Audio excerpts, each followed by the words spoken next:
Assalamualaikum warahmatullahi wabarakatuh. Apa kabar semua? Semoga kita semua selalu dalam kondisi sehat dan bahagia. Amin ya rabbal alamin.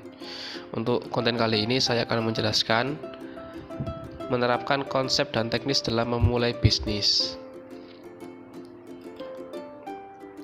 Pada pembahasan yang pertama yaitu identifikasi peluang bisnis, kemudian rencanakan bisnis, selanjutnya analisis SWOT, kemudian struktur hukum dan perizinan, selanjutnya perencanaan keuangan, kemudian pilih lokasi dan sumber daya, selanjutnya bangun tim yang kuat, kemudian rencanakan strategi pemasaran, selanjutnya pertimbangkan keberlanjutan dan pertumbuhan, dan yang terakhir yaitu evaluasi dan pelajari.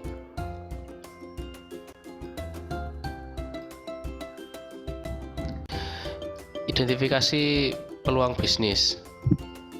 Identifikasi peluang bisnis adalah proses mencari dan mengidentifikasi kemungkinan usaha atau ide bisnis yang memiliki potensi keberhasilan dan pertumbuhan. Berikut adalah beberapa langkah yang dapat kita lakukan untuk mengidentifikasi peluang bisnis.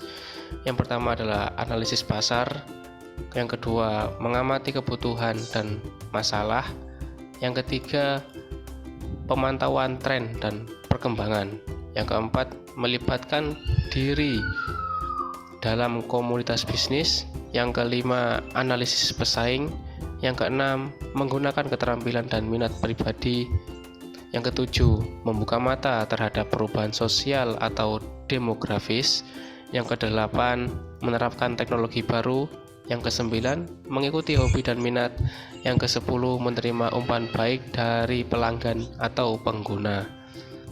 Ingatlah bahwa identifikasi peluang bisnis memerlukan kombinasi pemikiran kreatif, pemahaman pasar, dan analisis yang cermat.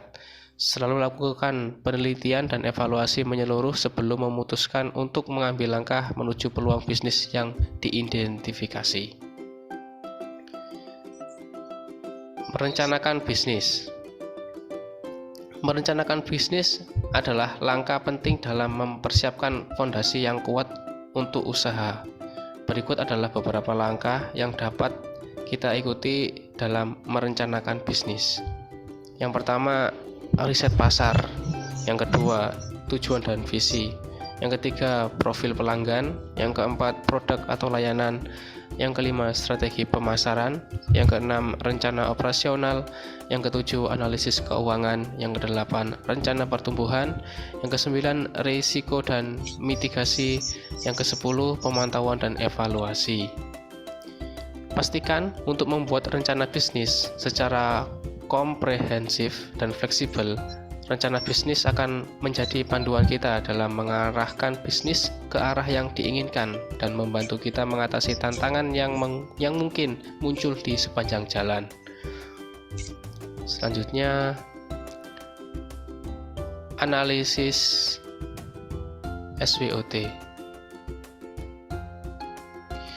Analisis SWOT membantu organisasi dalam mengidentifikasi kekuatan dan kelemahan internal mereka serta peluang dan ancaman eksternal yang ada. Dengan pemahaman yang baik tentang faktor-faktor, organisasi dapat mengembangkan strategi yang tepat untuk memanfaatkan kekuatan mereka, mengatasi kelemahan mereka, memanfaatkan peluang yang ada, dan mengatasi ancaman yang mungkin timbul. Yang pertama, kekuatan bisnis. Bisnis memiliki berbagai kekuatan yang dapat mempengaruhi kinerjanya dan membantu mencapai kesuksesan. Yang kedua, kelemahan yang perlu diperhatikan. Dalam bisnis, ada beberapa kelemahan yang perlu diperhatikan dan dikelola dengan baik. Memahami kelemahan-kelemahan ini dapat membantu bisnis mengambil langkah-langkah pemecahan atau mengimplementasikan strategi untuk mengatasi tantangan yang mungkin timbul. Selanjutnya, peluang yang dapat dimanfaatkan. Dalam bisnis, terdapat banyak peluang yang dapat dimanfaatkan untuk pertumbuhan dan kesuksesan. Mengidentifikasi dan memanfaatkan peluang ini adalah kunci untuk menciptakan keunggulan kompetitif. Selanjutnya, ancaman yang perlu dihadapi.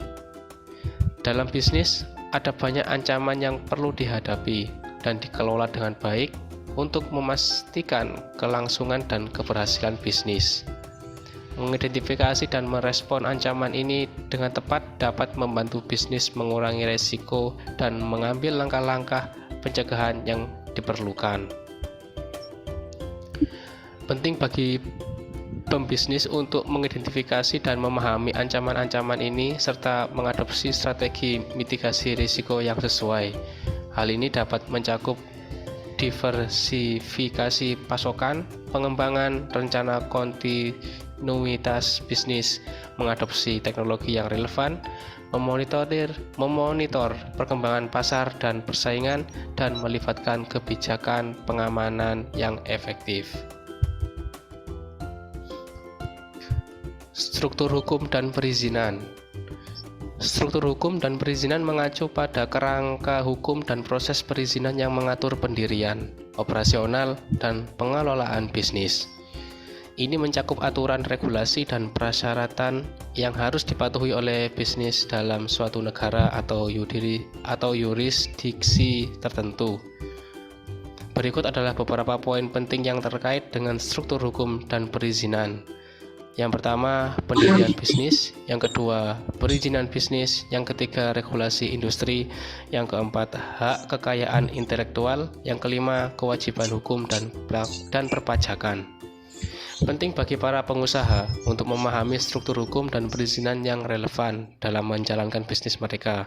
Dalam banyak kasus, berkonsultasi dengan ahli hukum atau profesional yang berpengalaman dalam hukum bisnis diperlukan untuk memastikan kepatuhan yang tepat dan memahami implikasi hukum yang berkaitan dengan bisnis yang sedang dijalankan. Perencanaan keuangan. Perencanaan keuangan adalah proses merencanakan bagaimana seseorang atau organisasi akan mengelola keuangan mereka untuk mencapai tujuan keuangan jangka pendek dan jangka panjang. Ini melibatkan penentuan tujuan keuangan, analisis situasi keuangan saat ini, pengembangan strategi keuangan, dan implementasi rencana untuk mencapai tujuan tersebut. Berikut adalah beberapa langkah umum dalam perencanaan keuangan. Yang pertama, menentukan tujuan keuangan. Yang kedua, mengumpulkan informasi keuangan. Yang ketiga, analisis keuangan. Yang keempat, pengembangan rencana keuangan. Yang kelima, implementasi rencana. Yang keenam, monitor dan revisi. Perencanaan keuangan membantu kita mengelola keuangan secara efektif, meminimalkan resiko keuangan, dan mencapai tujuan keuangan yang ingin dicapai. Melibatkan seseorang ahli keuangan atau konsultan keuangan juga bisa menjadi langkah yang bijak untuk mendapatkan saran profesional yang sesuai dengan situasi dan tujuan keuangan.